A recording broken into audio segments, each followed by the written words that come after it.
Coming up on today's episode. Yeah, so I talk to lots of people in the industry, property managers, selling agents, etc. Some property managers, well, a lot are getting contacted by East Coast investors. I think there's a course or something that teaches you to invest interstate. And in the course, they say, well, you don't have to be there. You can get a property manager to go and inspect the property for you. Dodgy advice and bad decisions can cost you big in real estate. We're here to make sure that that doesn't happen. Welcome to the No BS Real Estate Podcast. I'm your host, Joe Agresta, and it's time to take control of your property journey together. Hey, I'm Jay from Edge Property Solutions in Perth. Super excited to be here for the No BS Real Estate Podcast. Let's do it. Welcome back, everyone, to the No BS Real Estate Podcast, your listening how-to guide to the Aussie finance and real estate market. I'm your host, Joe Agresta.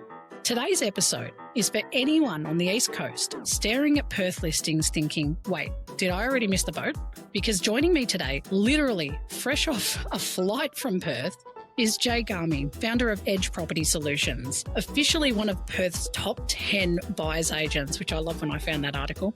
So with over 45-star reviews on Google, it sounds more like fan mail than feedback, to be honest.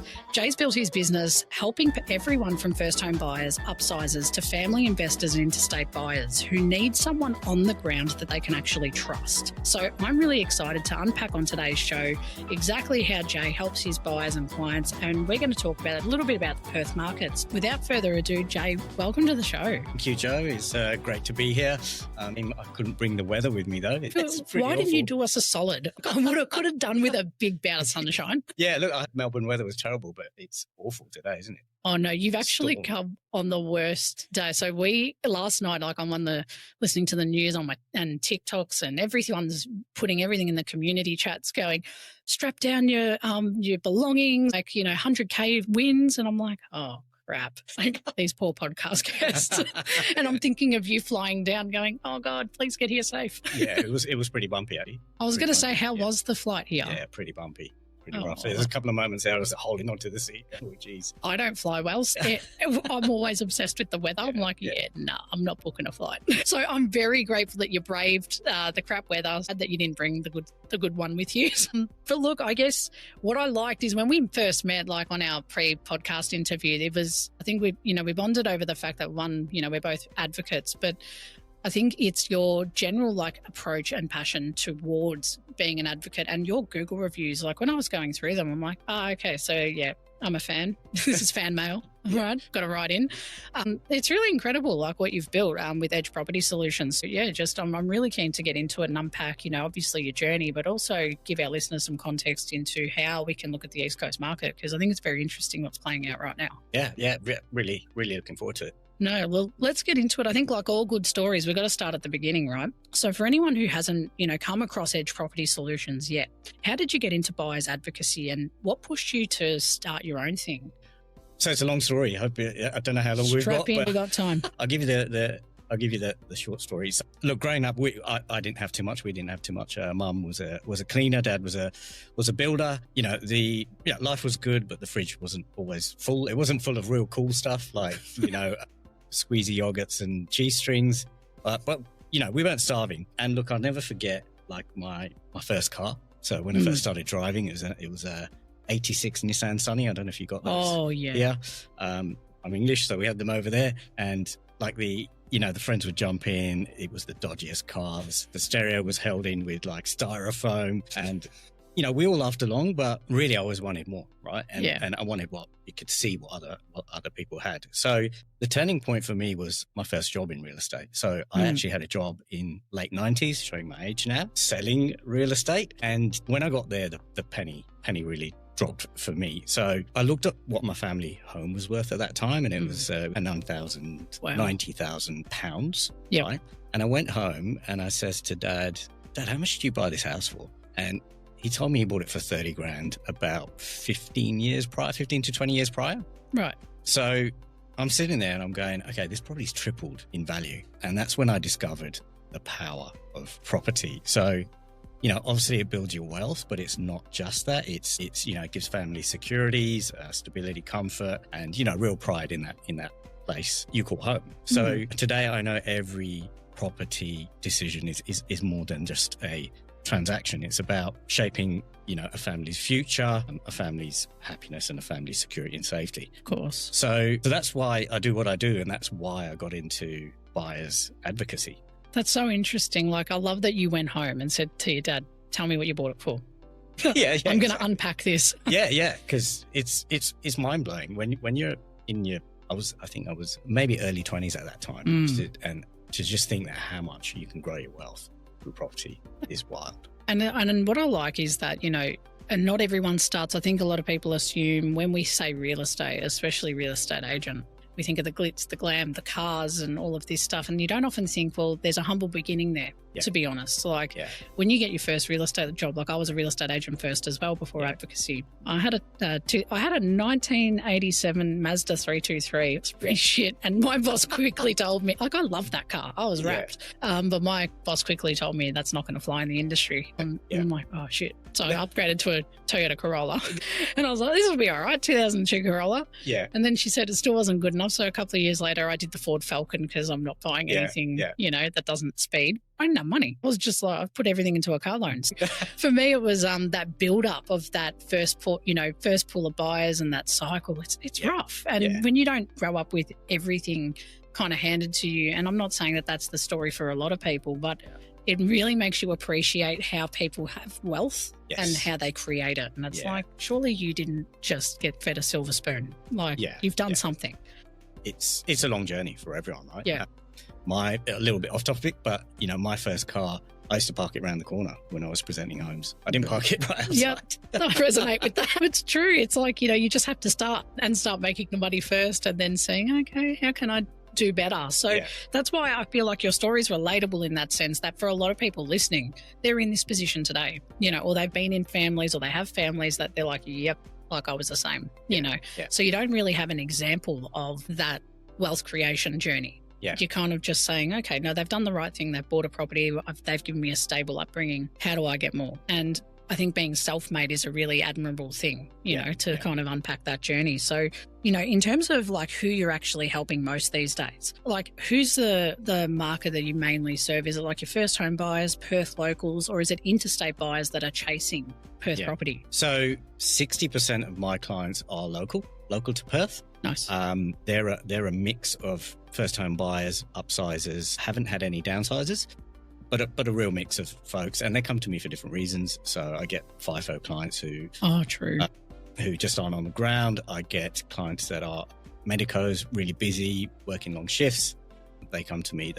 They want that help. They want me out there as their eyes and ears. And 100% I get East Coast investors and migrants as well. But look, at my mission is really to help everyday Aussies, right? Give out impartial advice, educate, and give clarity to those buyers.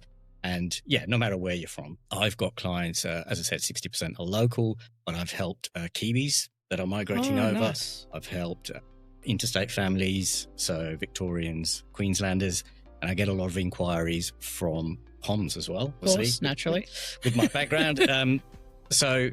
And as I said, securing that property, it's not just a house, it's a home. Even for a tenant, if you're buying for an investor, the tenant still wants a home, and a tenant that's secure and comfortable in a home, they're going to stay. So, so that's my goal, is getting that perfect home for every client. No, that's amazing. And like I said, your reviews are glowing, and it shows that, the vast majority of different people from different walks of life that you're helping. It's really cool to see, honestly. And, I want to go in and shift gears to the Perth's market, right? Because Perth's had a bit of a glow up, and it's absolutely gone ballistic over the past couple of years. Record migration, insane demand, and there's almost no stock at some points. Give us the pulse from your side, because this is what I'm reading and seeing, but I'm not in the trenches in Perth. Like, I'm sitting here in Melbourne saying, why is it so sunny there? Why the hell do I live here? So give us your kind of take, like what's actually happening and what's the kind of update over there? Yeah, so you've hit the nail on the head with a few things there. It is absolutely wild. The property market is absolutely wild.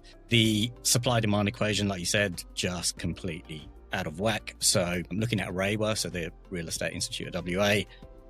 End of last week, we had 2,800 properties for sale. So if you take out land and units, that's about 1,700 established properties for sale. And for a bit of context, this time last year, we had 4,700 on the market.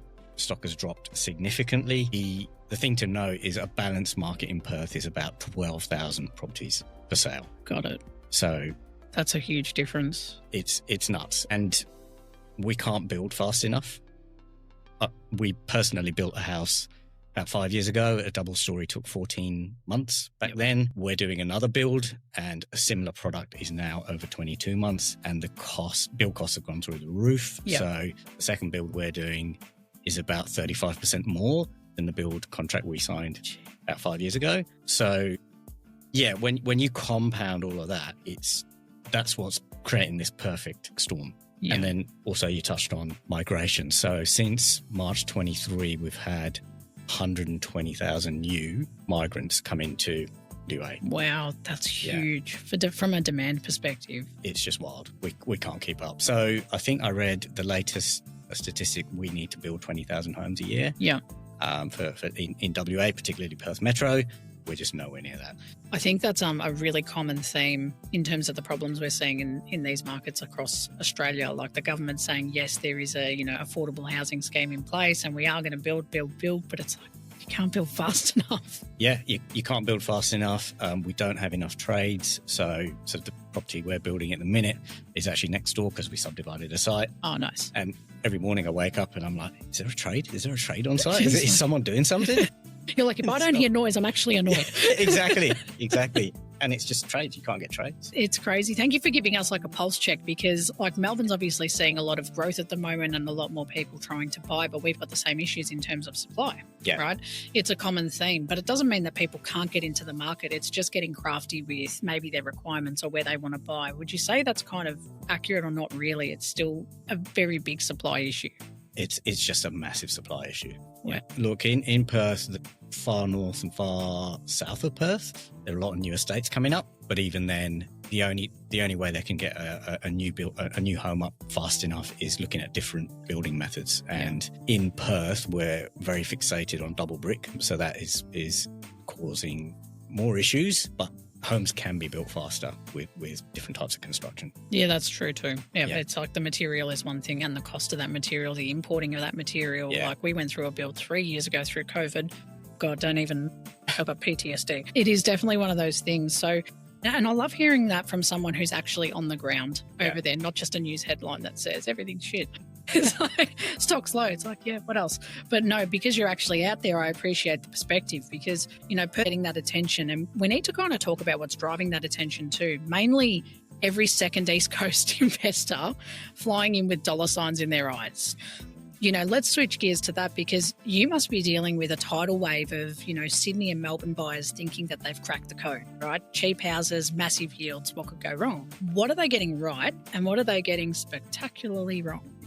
East Coast investors are seeing a lot of value in Perth, right? So I recently purchased for an East Coast investor a 4x2, about 20 minutes walk from the coast for 900K. Right. So they told me that kind of product on the coast in New South Wales would be well over 2 million. So they're seeing lots of values. Now, in terms of what they're getting right, anyone using a BA is getting it right. Anyone doing their research into suburbs is getting it right. So looking at the socioeconomics, what are employment rates like? What are average earnings in a suburb? What are the renters versus owner occs in a suburb? Where's the social housing, et cetera, et cetera. What they're getting wrong is, going sight unseen, going off real estate pictures and real estate agents' advice. Well, some of them are good, not all of them are good. Using property managers to inspect properties. So again, it depends who the property manager is, what their experience is, what their knowledge is, what their background is. Do they really trust that PM? And then the other thing that people are getting wrong is just going in with FOMO. Right? Yeah. So not having a long-term plan or strategy or looking at how this property might fit into their longer plans and other properties they might own. Yeah, so they're kind of going in with the intention to snap up quickly so they don't miss out. But they're ignoring the kind of long-term goal behind it. It's like, well, yeah, I know you want to snap it up, but is that part of your plan? Exactly. Yeah. Exactly. And I think you mentioned something really interesting. I didn't realise people were getting PMs to do inspections. Yeah, have you not heard of that? No. Yep. So, so I talk to lots of people in the industry, property managers, selling agents, etc. Some property managers, well, a lot are getting contacted by East Coast investors. I think there's a course or something that teaches you to invest interstate. And in the course, they say, well, you don't have to be there. You can get a property manager to go and inspect the property for you, with your eyes and ears. Yeah, that's a big no from me. Look, I guess it would depend who that property manager was and what experience they had. But like, you're interstate. Like, how much are you going to know that person? You'd have to have that. Like, I would only be doing it through a BA, in my opinion. I'd go, no, that's the person that knows what I need. Yeah. And you've got to remember the property manager likely has a vested interest in purchasing because they'll get the property management. That's right. Yeah. So you'd have to really trust that person. Really you're putting all your cards down and giving it to that person and saying, right, go for it. I trust you. Yeah, it's just a little bit, maybe my risk appetite's low. Maybe I don't have it.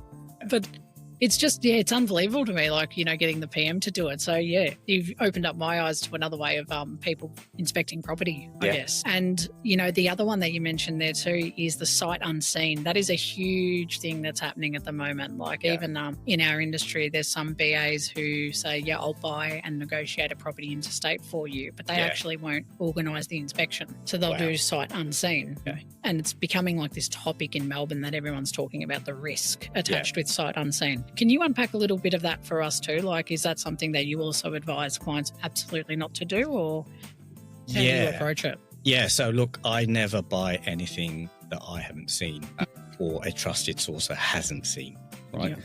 The number of times I've pulled up to a property and it looks nothing like the pictures is it happens a lot.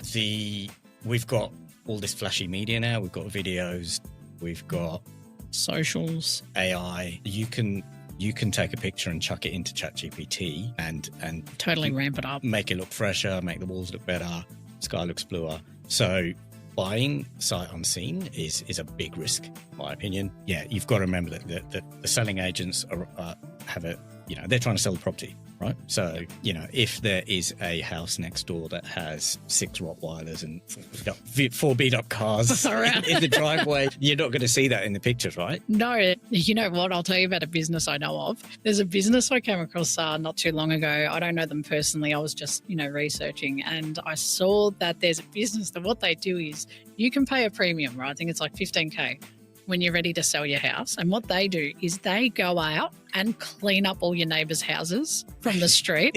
So they look presentation ready. Yeah. So all the problems are hidden. So if you've got that neighbour that does have the 14 cars, they'll go there and say, hey, they're selling the house. Come on, can we do something about these cars? Wow. We'll do it all for you. They've paid for it. Wow. So they're going there mowing lawns, landscaping, making it really nice. They do the street wherever it can be viewed. Yeah. Right. So it's like when you're driving into the street, it's like if that's 4 or 5 houses, they'll cover it. Wow. And I'm like, what? I'm like, but then once they've moved in, you're screwed. You're like, what did I move in? Yeah. Why did they had their lawn mowed, they had no cars, and then all of a sudden I've moved in and I've got 16 cars there, the Rottweilers are going off, and you're what? So that was a funny business I came across on a way to get crafty. But no, I think you've really put the nail on the head there with those points you've made, especially what they're getting wrong in the sense of sight unseen is one thing, but also trusting the real estate photos. With AI these days, you've got to be so careful. Yeah, it's 100%. Just not the same. Yeah, and I think that there's this, I can buy a house here for what I pay in stamp duty back home. Like you said, there's this mentality of the comparison between different markets. It's like the value in New South Wales, Northern Beaches is X, but then here, same thing, is far cheaper. Yeah. So I think there's that mentality. Are locals feeling priced out, or do you think it's healthy competition that's pushing growth? So, locals are getting priced out. There's no doubt about it. It's super hard to get any property in Perth, let alone a good property in a good suburb and a good standard. It's super hard for first-time buyers. I really feel for those guys. Even with the government assistance, the 5% first homeowner scheme, great idea by the government, but what it's done is just pushed. Drives demand. Yeah. It's driven demand and it's pushed everything up. So now that said, competition is a good thing. It's healthy and it makes prices rise. I'm just not sure if the pace at which the market's rising is a good thing, and we don't want it going at that rate. So, but that said, there are a lot of local agents that I've spoke to that are actually trying to give the local buyers a fair go. Right. Yeah. So they've actually said to me, hey, is your client local or interstate? And I'll say, yeah, local or interstate, depending on which. And often they say, we're trying to give the locals a go. Like if your client's local, would really like to sell it to someone local. So yeah, that's super interesting when you're out there and you hear that kind of thing. It's reassuring for those first home buyers. Yeah, it is. Like, I think that's the hard part, right? Like someone listening to maybe the first part of your answer might go, oh, crap, so I've got no chance. Yeah. But it's like, no, people are thinking about this in a different way. They're trying to open up that market to those guys too and keep locals in. It's like you don't have to move into Melbourne or into Sydney if your goal is to stay in Perth just because you feel outpriced. So no, it's encouraging, and at least there's like that light right there. There is, and I'd say to first home buyers, just get out there and keep talking to the agents, because a lot of them, they do have a heart. Like I lost a deal about 2 months ago for about 20 grand. I was 20 grand higher than the next person. Right. But the agent and the sellers went with a lower offer because of a particular situation with the family that were buying. I think they had a disabled son or something like that. So people do have a heart as well. Yeah, right? Of course. So they took 20 grand less to give it to this family. That's unreal and very encouraging. I'm actually glad to hear that. It's a feel-good story. It's not all doom and gloom, guys. Yeah. When someone calls you, I guess, from the East Coast saying, I want to buy sight unseen, what's your immediate reaction? Pretty much as we said earlier, bad news. Right? Yeah. So if you're going to buy sight unseen, it's back to that trust thing. Like, who do you trust? You're potentially spending $700-800 $1 million. You've got to implicitly trust that person. There's some good selling agents out there, but you've got to remember who they're working for, right? Yeah. And who they're paid. Who's going to pay their bill. It's the seller. Actually, in the real estate code of conduct, there's a duty of care for an agent to work in the best interest of their client. So the selling agent's only ever working for the seller. Buyer's agent, on the other hand, we are working for the buyer, and we have a duty of care to act in their best interests. And like I said earlier, with the flashy videos and the ChatGPT, sight unseen is a massive risk. I suppose there are some things you can do sight unseen, and that would be suburb research. True. And but data only tells part of the story. Well, it's like once you inspect it, that's where you start to see, there is a crack in the wall. There is mold. Exactly, there is water damage. And that's where you start. Why sight unseen, online, basing it on just online photos because you're trying to get in quickly and beat the market can open up like so many risks, so many headaches that you could say, I got a property, but it's like, did you get the right one? And now is it a mess financially? And this is the risk. Yeah.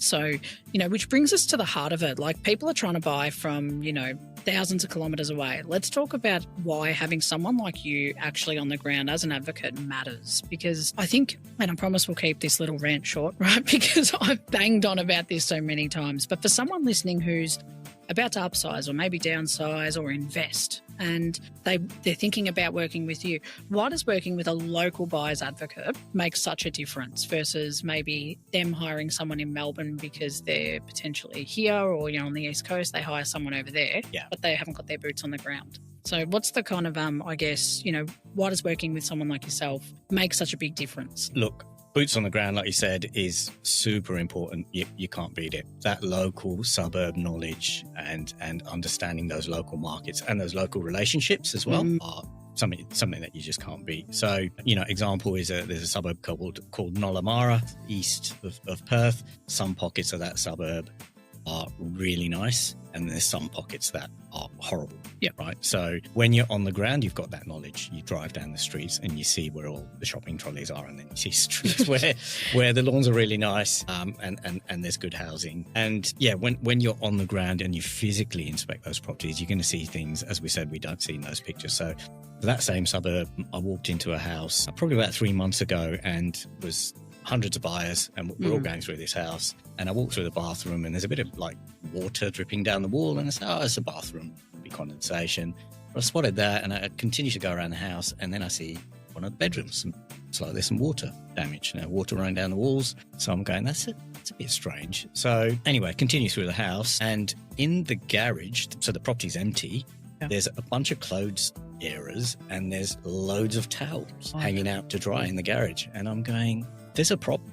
This house is leaking. The real estate agent has come in the house and mopped up all the water. Shit. It was a stormy day, and hung the towels in the garage. And I'm going, okay, if you're just looking at the pictures from afar, even if you've got a video walkthrough, you're not going to see that. And it could have been a simple fix. Well, It probably is a simple fix. Well, I went outside and I looked at the gutters. So the water's running back in the house because the gutters haven't been cleaned. But you just wouldn't see that. No, not on a video walkthrough, like you said. Like, that's something so hard to spot in any type of video unless you've noticed it and you're purposely going right up to it to say, look at this problem. Yeah. How are you going to know? And again, I went around the outside and I could see that there was weeds growing in the gutters. So they were obviously full, lots of trees around. You're not going to see that. No, I think that that's just right there. Why having someone like yourself on the ground is fundamental. It's like, because I always say this with advocacy, I won't rant long, promise. Ending, you've saved all this money over, for some people, that's between maybe 2 to 5 years, right, for this deposit. And it's a goal and it's a dream. To then go in, like you said at the beginning, with FOMO, to just quickly snap something up because, maybe you've been on market a long time, you're over it or you're sick of it or you just don't want to get outpriced. So you start just pushing the boundaries of your budget and just saying, there you go, I just want it, give it to me. This is where you've spent all that time saving, and you've been on market maybe, 2 months at this point. Having an advocate, typically people aren't with us for 6-9 months, the state average, because we're buying property every day, every week, every month. We've done it for over a long period of time. This is not something we do once every 7 years and it's like, hey, just trust me, I do it once every 7 years. It's like, this is our job and why it's full time. So I think it makes sense why you do work with a lot of medicos and a lot of these young professionals or working families, because they're the ones that are time poor. Yes. Yeah. Property buying is a full-time job. So 100%. Don't discount the value of all that hard work that you've just put in, not to then go get a professional to help you out. Yeah. I see 40, 45 properties every week. My Friday is sat planning all the viewings on the weekend. I'm sitting there with a spreadsheet of everything that I'm going to see and during the week as well. But when you're doing that, when you're seeing that volume, you spot the flaws, right? And then makes it easier to spot the good ones as well. And it's a skill that you build too, right? It's like you start to know things like the back of your hand. It's like as soon as you see a certain marking, you're like, that's water damage. Yeah, exactly. Or the great one I've seen recently is I went to a home and the house next door had these huge high walls, security cameras everywhere, really bizarre bars on the walls on the home. And I'm going, what is going on with this property? Yeah, I'm like, this is bizarre. So I jump in the car and I we can look up the ownership of the house with certain tools. So I look up the ownership of the house and it's owned by a company. I'm going, this is strange. And I throw the company name into Google. Oh, God. And it's linked to a bikie gang.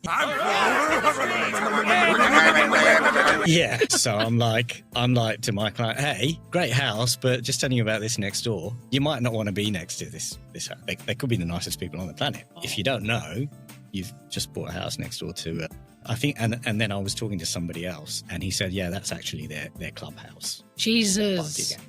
And that's the part of what you do. I think you were saying it's like the street interviews or street appraisal, as in this is part of the role, just finding out what have we got. Yeah, exactly. Oh my God, thank God. Because I, as a buyer, you go, yeah, it's a great house. And then you kind of see that house and maybe ignore it or go, it's a bit weird, but I still love this house. I'll buy it anyway. Then you find out that you've just got motorbikes constantly. Yeah. And that's not something you're going to call the cops on. So no. You're just going to shut up and deal with it. But I love this. And it's a kind of perfect segue into, let's have a little bit of fun, right? Yeah. I want to play red flag or green light. Okay, so this is a little game that I made up this week because I wanted to have some fun with our guests. And I want you to kind of highlight, I'm going to read out 5 different kind of topics that someone who's listening today, one of our, listeners might be doing these things. And I want you to call out if it's a red flag or a green light and why in a short sentence. So are you ready to have a crack with me? Yeah, let's do it.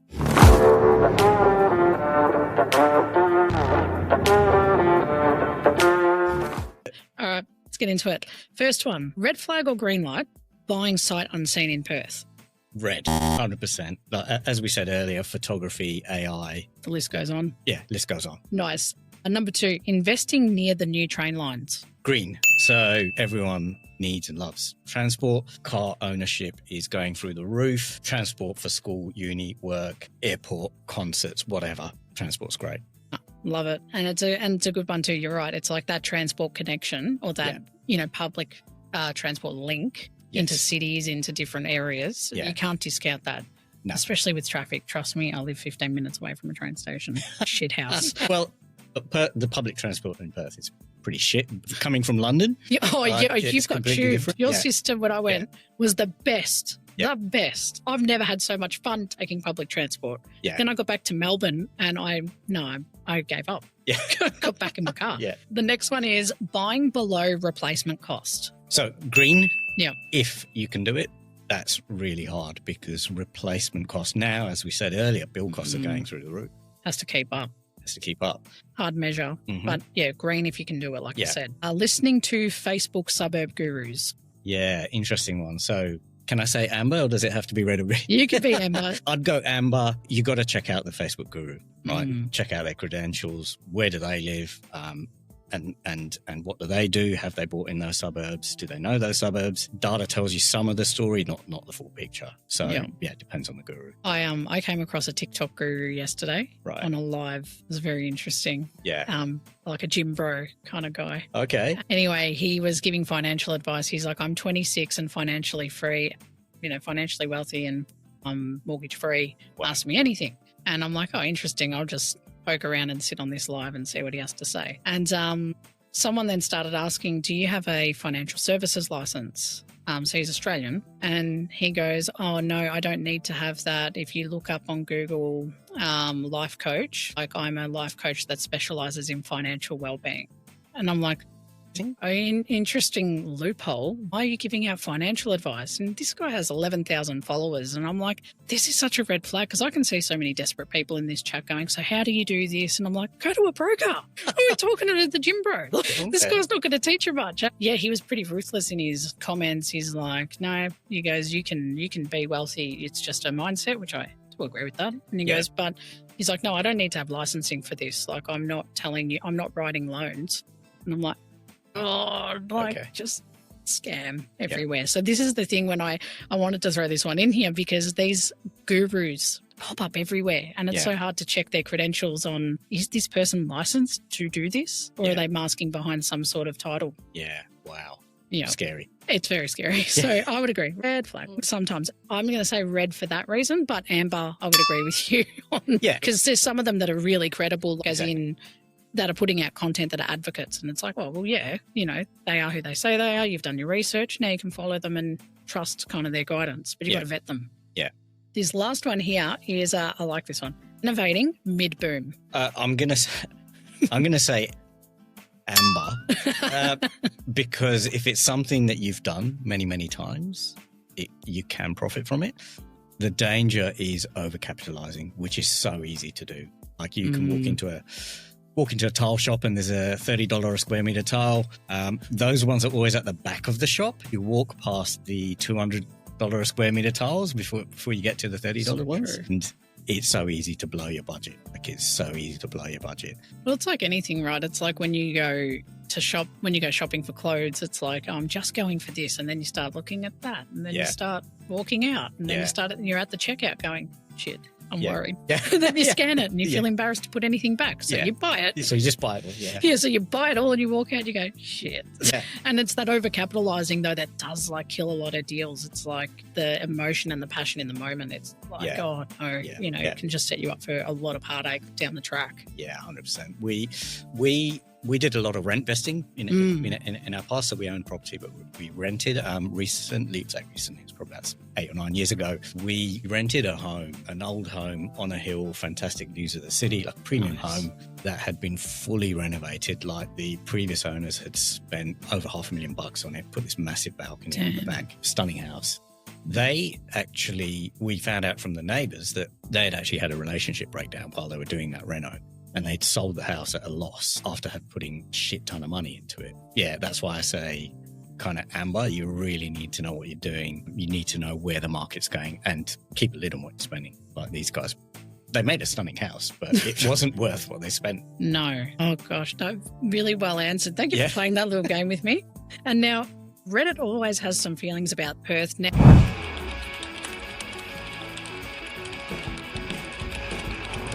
Now, this is a segment where I read out a Reddit story that's submitted by one of our listeners. So every week we get different stories from all of you guys, and I really appreciate you sending them in. And we finally have someone who can address our Perth ones. So what I'll do here is, for those of you that are new to the show, this is a segment where I'll read out one of the stories that you guys have submitted to us. You can always submit them to our email. And then I'll have Jay here address it and kind of see what his take would be, because then we get to see it from your perspective. So let's see how you would help this person differently. So you ready for me to go for it? Yeah, go for it. All right. So this one was pulled from the Oz Property Chat, which we all love a good Oz Property Chat Reddit thread. And it's titled, Perth Market, Is a Correction Coming? And it reads, I've been following Perth's market for the last year, and honestly, I can't believe how crazy it's gotten. Every other post is someone saying they've been priced out, builders are charging ridiculous rates, and listings are getting snapped up instantly. Surely we're due for a correction soon. It feels like everyone piling in now is going to get burned. UA always lags and then crashes harder than the rest of the country. Thoughts? Yeah, interesting. So, look, the market is definitely catching up after years and years of being ignored. As we said earlier, the supply demand is way out of whack. So it's really hard to see a correction coming in the next 12 or months. Being on the ground, just seeing the shortage, the number of buyers out there, the mass migration that we've got, and me helping bring some of those migrants in so I can buy homes for them. So for there to be a crash or a correction, there'd have to be a massive change, like a significant change in something. And that would have to be either interest rates going up significantly, and most analysts are predicting they're going to come down. So unlikely that that's going to happen, or people start leaving the state en masse, right? So again, I can't see that happening. So in the kind of short, medium term, 2 years, can't see a crash. Of course, who knows in 5 or 10 years what's going to happen. It's hard to predict.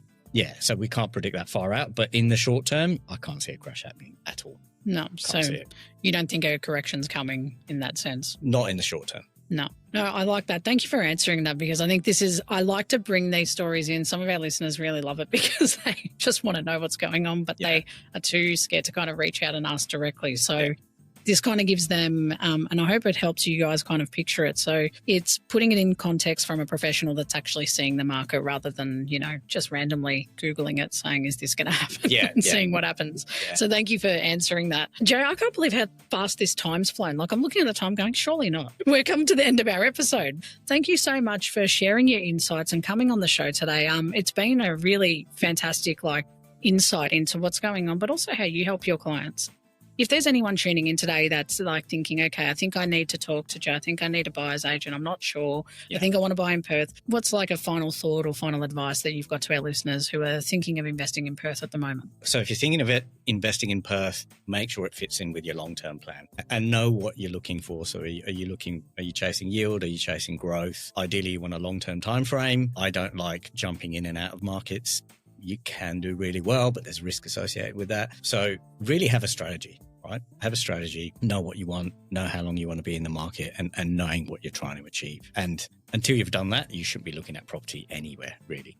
Yeah. I love it. Yeah. Great advice and great tips. And thank you once again for being here, Jay. This is a great episode. I had so much fun. It's my pleasure. And it's been a long time coming, because we've had a couple of cracks at this and we haven't got our calendars aligned right. No, I'm pretty hopeless like that. So it took Karina to get us together. Shout out. No, I'm really glad. And I'm glad that you came in person. I know that this is a different vibe. Online is one feeling, but when I'm in person with someone, it's just a whole different feeling and a lot more fun. So thank you so much. Thank you.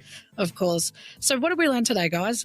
Perth's market isn't crashing, we hope, and it's correcting a decade of, underperformance in some ways. So East Coast money is shaking things up, but the smart investors are the ones working with locals, buying for fundamentals, and thinking about the long-term goals and strategies, and working with an advocate like Jay. So like I always say, it is free to have a chat. It's free to pick up your phone and call Jay and say, hey, I saw that, you got these Google reviews and you're looking great and I heard your episode. How can you help me? that conversation's not going to cost you anything, maybe some time, Yeah.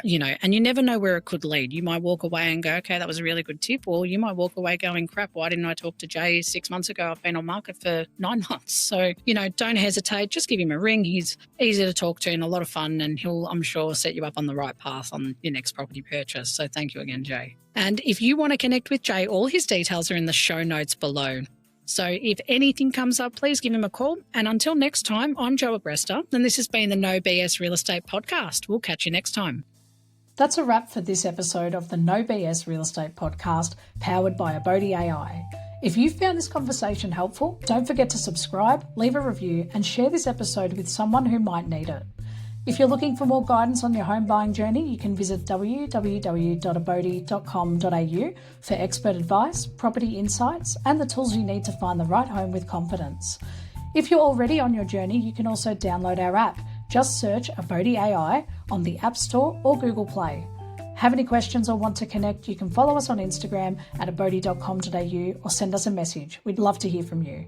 Thanks for tuning in, and we'll catch you in the next episode.